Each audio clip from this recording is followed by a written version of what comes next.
नमस्कार, मैं हूं आपके साथ पूर्वी राय और आप देख रहे हैं ARA6 न्यूज। आइए बढ़ते हैं आज की खास खबरों की ओर। बांदीपुरा से मीर आतिफ की रिपोर्ट। हाल ही में एक प्रेस कॉन्फ्रेंस में भाजपा और DDC तुलैल के वरिष्ठ नेता एजाज राजा ने नेशनल कॉन्फ्रेंस पर गुरेज में वोट हासिल करने के लिए धार्मिक भावनाओं से छेड़छाड़ करने का आरोप लगाया। उन्होंने कहा कि NC की रणनीति में धार्मिक अपील के माध्यम से मतदाताओं को लुभाना शामिल है, जो लोकतांत्रिक प्रक्रिया की अखंडता को कमजोर करता है।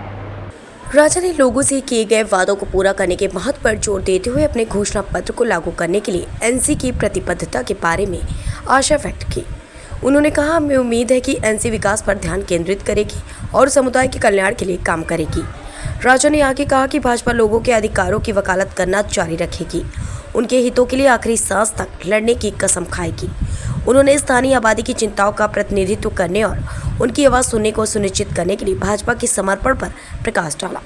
जैसे जैसे गुरेज में राजनीतिक तनाव बढ़ता है, मतदाता सतर्क रहते हैं, पार्टी के वादों और लोकतांत्रिक प्रक्रिया पर धार्मिक बयानबाजी के प्रभाव की जांच करते हैं।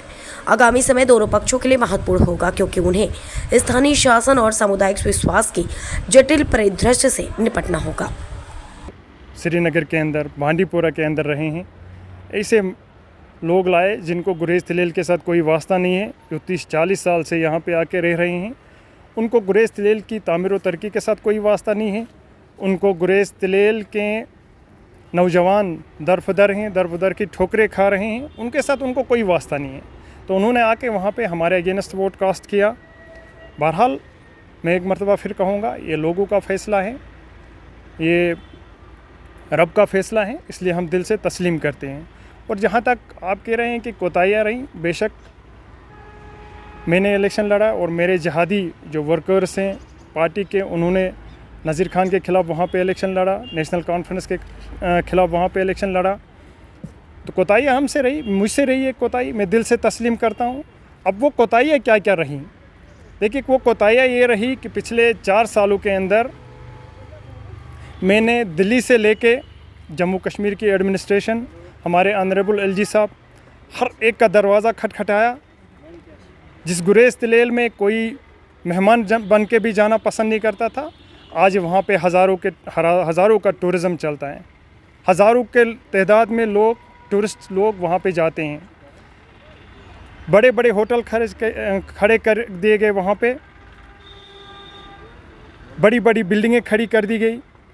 श्रीनगर से आज मजदूरी करने के लिए लोग गुरेज जाते हैं। उसके अलावा अब हमारे सड़कों की हालत देख लीजिए।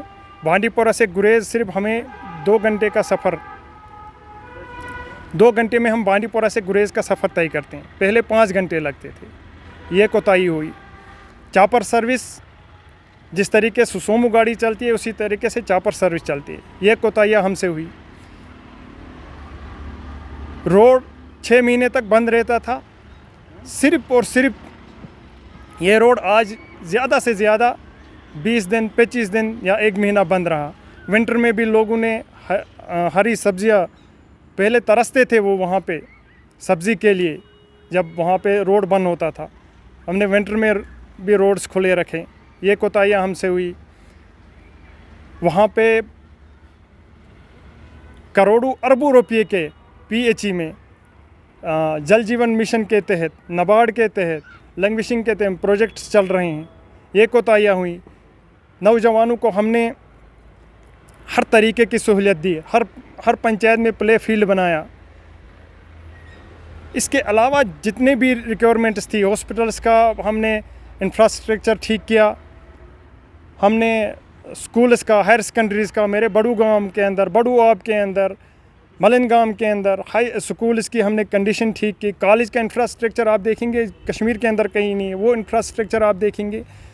तो उसके अलावा बॉर्डर बटालियन में 80 से ज़ायद लड़के लगे। उसके अलावा अगर मरकज़ी हुकूमत की तरफ से जो भी स्कीम्स हैं, हमें चाहे वो प्रधानमंत्री आवास योजना, सबसे ज़्यादा जम्मू कश्मीर के अंदर स्कीमें मेरे तिलेल में गई। 2 साल के अंदर 700 के करीब PMAY के तहत हमें जो मकान बनाने के लिए हमने लोगों को वहाँ पैसे दिए। वीकेंड में हमने सैकड़ों की तादाद में लड़के एंगेज कराए। पाउडर कंपनी में हमने एंगेज कराए। तो और जो हमारा जड़ी बूटी का काम था उसमें करोड़ों रुपये लोगों ने कमाए। इतनी सारी खामियां रही हम में, तो यही शायद लोगों को नागवार गुजरा, तामीर व तरक्की हुई, लोग आगे बढ़े, लोगों की सोच बढ़ी, इसी से शायद लोगों को ये नागवार गुजरा और लोगों ने हमारे खिलाफ वोट किया एंड में जाके। तमाम महत्वपूर्ण खबरों के लिए देखते रहिए ARS6 न्यूज़।